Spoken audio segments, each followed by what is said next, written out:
کہنے لگے آؤ حمیرہ میں تمہارا انتظار کر رہا تھا، چلو میرے ساتھ بیٹھ کر ناشتہ کر لو۔ میرے سسر نے ایک کرسی کھینچ کر اپنے قریب کی اور مجھے بیٹھنے کا اشارہ کیا تو مجھے کچھ عجیب سا لگا۔ ایسا نہیں تھا کہ میں اپنے سسر کو پہلی بار دیکھ رہی تھی، میں انہیں اچھی طرح جانتی تھی۔ وہ میرے ابا کے دوست تھے اور ان کا ہمارے گھر کافی زیادہ آنا جانا تھا، لیکن شروع سے ہی مجھے وہ کچھ خاص پسند نہیں تھے۔ ان کی نظریں ہمیشہ ہی مجھے اپنے وجود کے آر پار ہوتی محسوس ہوتی تھی، اور اب جس طرح وہ مجھے اپنے قریب بیٹھنے کا کہہ رہے تھے مجھے بالکل بھی اچھا نہیں لگا تھا۔ میں جان بوجھ کر ان سے دور رکھی کرسی پر بیٹھ گئی اور سر جھکائے ناشتہ کرنے لگی، لیکن سارا وقت مجھے ایسا ہی لگا، لیکن سارا دن مجھے ایسا ہی لگا جیسے ان کی نظریں مجھ پر ہی پڑی ہوئی ہوں۔ کچھ ہی دیر میں میری نند بھی آ گئی اور میرے برابر میں ہی بیٹھ کر میری خوبصورتی کی تعریفیں کرنے لگی، اور پھر اپنے ابا کے سامنے اس نے بڑے شرارتی سے انداز میں مجھ سے پوچھا کہ کل رات جہانگیر نے تمہیں تنگ تو نہیں کیا؟ مجھے اس سے اس سوال کی امید ہرگز بھی نہ تھی۔ میں ایک دم ہی شرمندہ ہو گئی اور میری نظر جیسے ہی میرے سسر پر پڑی ان کے چہرے پر بھی مسکراہٹ تھی اور مجھے لگا کہ میں دوبارہ سر نہیں اٹھا سکوں گی۔ میری نند نے فوراً ہی بات بدلی اور کہنے لگی میرے کہنے کا مقصد یہ تھا کہ جہانگیر بہت زیادہ ہی شرارتی ہے اور وہ رات کو اتنی آسانی سے سوتا بھی نہیں۔ میں اسے بہت زیادہ کہانیاں سناتی ہوں تبھی جا کر اسے نیند آتی ہے، اسی لیے پوچھ رہی تھی کہ کہیں کل اس نے تمہیں بھی تو تنگ نہیں کیا؟ میں نے بڑی مشکل سے نفی میں سر ہلایا اور خاموشی سے اپنے ناشتے پر توجہ دینے لگی۔ میرا بس چلتا تو میں اس منظر سے کہیں غائب ہو جاتی۔ میرے سسر ناشتہ کر کے وہاں سے چلے گئے تو میری جان میں جان آئی، لیکن اچانک ہی میری نند کہنے لگی کہ ابا نے صرف تمہاری ہمدردی میں جہانگیر کا رشتہ تم سے کروایا ہے، ورنہ کوئی باپ اپنے بچے کی زندگی خراب نہیں کرنا چاہتا، اسی لیے تم ابا کا خیال رکھا کرو۔ اماں کے انتقال کے بعد سے وہ بالکل تنہا رہ گئے ہیں۔ میری نند نے چائے کا ایک کپ نکال کر میرے سامنے رکھا اور کہنے لگی ابا اپنے کمرے میں چائے پیتے ہیں، جاؤ جا کر ابا کے کمرے میں چائے دے آؤ، وہ خوش ہو جائیں گے۔ میں اس کی بات پر ایک دم ہی ہڑبڑا گئی تھی، لیکن میں اپنی نند کو انکار نہیں کرنا چاہتی تھی، اسی لیے مجبوراً میں نے چائے کا کپ اٹھایا اور اپنے سسر کے کمرے میں پہنچ گئی۔ میرے سسر بستر پر بیٹھے ہوئے تھے، مجھے بھی اپنے قریب بیٹھنے کا اشارہ کیا، نہ چاہتے ہوئے بھی مجھے ان کے ساتھ بیٹھنا پڑا۔ وہ دھیرے دھیرے سے قریب ہوئے اور آہستہ سے کہنے لگے میں جانتا ہوں حمیرہ، جہانگیر تمہیں کوئی خوشی نہیں دے سکتا، وہ ابھی بہت چھوٹا ہے، لیکن بس کچھ دنوں کی بات ہے، پھر سب کچھ ٹھیک ہو جائے گا۔ ان کے منہ سے ایسی بات سن کر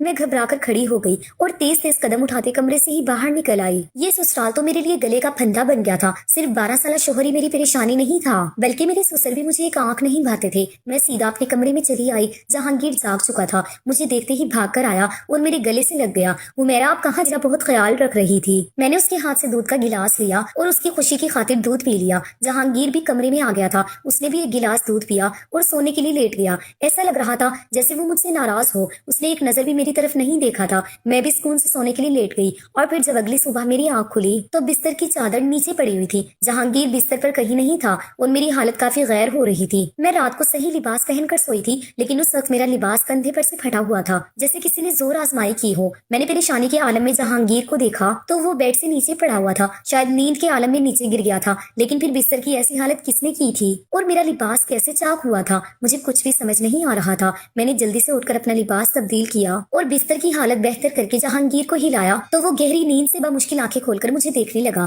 میں نے اسے بستر پر واپس کیا اور پھر خود بھی بستر پر ہی بیٹھ گئی۔ میں دونوں ہاتھوں کی انگلیاں آپس میں الجھائے پریشانی کے عالم میں بیٹھی ہوئی تھی۔ یہ سب کیا ہو رہا تھا؟ جہانگیر ایک 12 سالہ بچہ تھا اور مجھے یقین تھا کہ وہ میرے ساتھ کوئی ایسی ویسی حرکت نہیں کر سکتا، لیکن اگر جہانگیر نے میرے ساتھ کچھ غلط نہیں کیا تھا تو پھر یہ سب کیسے ہو رہا تھا؟ کافی دیر اسی طرح اپنی سوچوں میں الجھنے کے بعد میں کمرے سے باہر نکلی تو مجھے ایسا محسوس ہوا جیسے کوئی میرے دروازے کے ساتھ لگ کر کھڑا تھا اور میرے دروازہ کھولتے ہی چھپ گیا۔ میں نے ایک سائے کو تیزی سے دور ہوتے دیکھا تھا اور اس بات نے میرے شک کو یقین میں بدل دیا تھا۔ یہ سوچ کر میرے قدموں تلے سے زمین نکل گئی تھی۔ اس گھر میں جہانگیر کے علاوہ اگر کوئی مرد تھا تو وہ میرا سسر تھا اور میں سوچ بھی نہیں سکتی تھی کہ کوئی باپ اپنے بیٹے کی بیوی کے ساتھ کوئی غلط حرکت کیسے کر سکتا ہے۔ میں اپنے ہی شوہر کے گھر میں خود کو غیر محفوظ تصور کر رہی تھی۔ باورچی خانے سے نکل کر نند میرے پاس آئی اور میرے چہرے کے اڑے ہوئے رنگ دیکھ کر کہنے لگی بھابھی سب خیریت تو ہے نا؟ کیا ہوا؟ آپ کیوں پریشان کھڑی ہیں؟ میں نے ڈرتے ڈرتے اس کو بتایا کہ مجھے ایسا لگ رہا تھا جیسے کوئی میرے دروازے کے ساتھ کھڑا ہو یا پھر اندر جھانکنے کی کوشش کر رہا ہو۔ میری بات سن کر وہ حیران ہوئی اور کہنے لگی کہ ابا تو صبح سے ڈاکٹر کی طرف گئے ہوئے ہیں اور جہانگیر آپ کے کمرے میں ہے،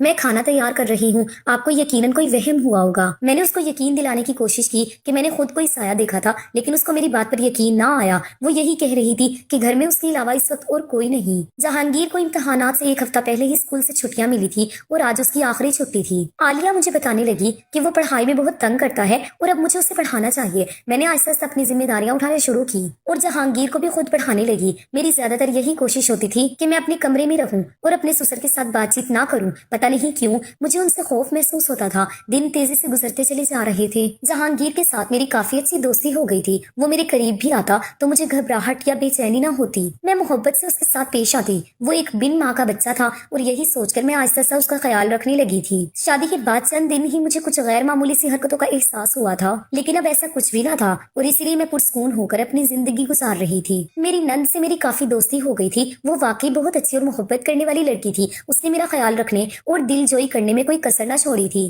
دوسری طرف جہانگیر بھی عام بچوں جیسا نہیں تھا، بلکہ وہ مجھے اپنی عمر سے بڑا اور ذمہ دار معلوم ہوتا تھا۔ میری شادی کو یہ تیسرا مہینہ تھا، میری طبیعت کچھ خراب رہنے لگی تھی، ہر وقت چکر سے محسوس ہوتے۔ باورچی خانے میں جاتی تو چیزوں کی خوشبو سے جی گھبرانے لگتا، کھانا دیکھ کر طبیعت خراب ہونے لگتی۔ شروع میں مجھے لگا کہ شاید یہ سب کمزوری اور گرمی کی وجہ سے ہے، لیکن پھر ہر گزرتے دن کے ساتھ میری طبیعت نڈھال ہوتی چلی گئی، اور جب میری نند نے میری طبیعت زیادہ خراب دیکھی تو زبردستی میرا ہاتھ پکڑ کر مجھے اپنے ساتھ ڈاکٹر کے پاس لے گئی۔ ڈاکٹر نے کافی سارے سوالات کرنے کے بعد الٹرا ساؤنڈ کرنے کے لیے بھیجا، اور پھر جب الٹرا ساؤنڈ کی رپورٹ آئی تو میرے سر پر آسمان گر پڑا، کیونکہ میں حاملہ ہو چکی تھی، اور یہی بات میرے لیے ناقابل یقین تھی۔ میرا شوہر ایک 12 سال کا بچہ تھا جس کے ساتھ میرا کوئی تعلق نہیں تھا، تو پھر میں حاملہ کیسے ہو سکتی تھی؟ میں نے گھبرا کر ڈاکٹر سے کہا کہ یقیناً آپ کو کوئی غلط فہمی ہوئی ہے۔ میری بات سن کر ڈاکٹر مسکرائی اور کہنے لگی، آپ کی نئی شادی ہے نا، اسی لیے یہ خبر سن کر آپ تھوڑی پریشان ہو گئی ہیں، لیکن پریشانی کی کوئی بات نہیں۔ پوچھا تو میری آنکھوں سے آنسو گرنے لگے، اور عالیہ اور میں سر پکڑ کر بیٹھ گئے، اور اس نے اپنے باپ کو میرے حاملہ ہونے کی خبر سنا ڈالی،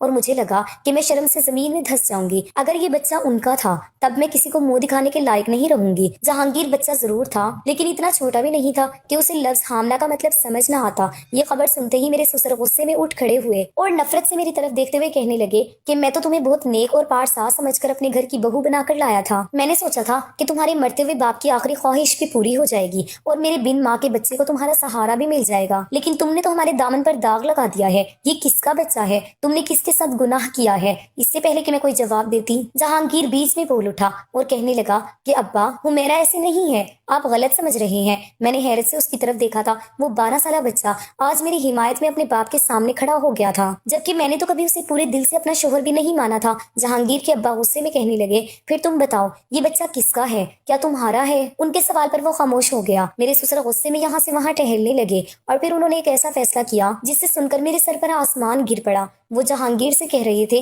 کہ ابھی اور اسی وقت اس بدذات لڑکی کو طلاق دو اور اس کو یہاں سے چلتا کرو، اس کے ساتھ کی گئی نیکی آج ہمارے گلے کا توق بننے والی ہے۔ طلاق کا لفظ سنتے ہی میری چیخ نکل گئی، اور پھر ایک ایسی بات ہوئی کہ میری روح کانپ گئی۔ میری نند عالیہ نے بتا دیا تھا کہ یہ بچہ کس کا ہے، اور اسی بات نے میرے قدموں تلے سے زمین نکال دی تھی۔ وہ جانتی تھی کہ میں کس کے بچے کی ماں بننے والی ہوں، لیکن خوف کے مارے خاموش تھی، اور جب اسے پتا چلا کہ میری زندگی برباد ہو جائے گی تو اس نے سارا سچ بتا دیا۔ وہ روتے ہوئے کہنے لگی کہ وہ ایک لڑکے کو پسند کرتی تھی اور وہ لڑکا چھپ چھپ کر ملنے کے لیے آیا کرتا تھا۔ عالیہ نے اسے پورے گھر کی چابیاں دے رکھی تھی، لیکن جب میں رخصت ہو کر یہاں آئی تو میری شادی والی رات اس لڑکے نے مجھے دیکھ لیا اور میری خوبصورتی سے بہت زیادہ متاثر ہوا، لیکن عالیہ کو ہرگز بھی اندازہ نہیں تھا کہ اس کی نیت خراب ہے۔ اس لڑکے نے گھر کی چابیوں سے فائدہ اٹھا کر شادی کی رات میرے کمرے میں آ کر نہ صرف غسل خانے میں مجھے شاور لیتے دیکھا، بلکہ وہ رات کو میرے ہی کمرے میں چھپ گیا اور موقع پا کر میرے ساتھ زبردستی کرتا رہا، لیکن میری آنکھ کھل گئی اور اسے اندازہ ہوا کہ میں کچی نیند سوتی ہوں۔ اسی لیے اس نے عالیہ کو کہا کہ وہ ہم دونوں میاں بیوی کو نیند کی دوا دے کر سلا دیا کرے تاکہ انہیں ملنے میں آسانی ہو، لیکن در حقیقت وہ اس بات کا فائدہ اٹھا کر مجھے استعمال کرنا چاہتا تھا، اور اس نے ایسا ہی کیا۔ عالیہ کو کچھ ہی دنوں میں پتا چل گیا کہ اس لڑکے نے اس کو دھوکہ دے کر مجھے استعمال کیا ہے، اور اسی بات پر ان دونوں کا جھگڑا ہو گیا اور وہ اس کو ہمیشہ کے لیے چھوڑ کر چلا گیا، لیکن جاتے جاتے میرے دامن پر داغ لگا گیا، اور آج میں اسی کے بچے کی ماں بننے والی ہوں۔ اس نے ہاتھ جوڑ کر مجھ سے معافی مانگی اور اپنے باپ سے التجا کی کہ اس کے گناہ کی سزا مجھے نہ دی جائے۔ اپنی بیٹی کا سچ جان کر میرے سسر کی جان نکل گئی تھی۔ جہانگیر مجھے سہارا دے کر کمرے میں لے آیا اور اس نے مجھے تسلی دی کہ وہ میرا ساتھ دے گا اور مجھے کوئی تکلیف ہونے نہیں دے گا۔ میرے سسر نے عالیہ کو غصے میں کمرے میں بند کر دیا تھا، لیکن وہ بیچاری تو خود دھوکے کا شکار ہوئی تھی، اسی لیے میں نے نہ صرف اسے معاف کر دیا بلکہ کچھ ہی عرصے میں اپنے سسر کو بھی اس بات کے لیے مجبور کیا کہ وہ بھی عالیہ کو معاف کر دے۔ جہانگیر نے جس طرح میرا ساتھ نبھایا تھا، میں نے فیصلہ کر لیا تھا کہ میں اپنی ساری زندگی اس کے ساتھ گزاروں گی۔ خدا کا کرنا ایسا ہوا تھا کہ میرا بچہ اگلے ہی مہینے میں ضائع ہو گیا تھا، اور پھر میں نے جہانگیر کے ساتھ ایک اچھی زندگی گزارنی شروع کر دی۔ ہمارے ارد گرد عالیہ جیسی بہت سی لڑکیاں ہیں جو کچی عمر میں جھوٹی محبت میں پھنس کر نہ صرف اپنی بلکہ اپنے گھر والوں کی زندگی بھی برباد کر دیتی ہیں۔ اسی لیے ہمیں چاہیے کہ اپنی بیٹیوں کو صحیح اور غلط کا فرق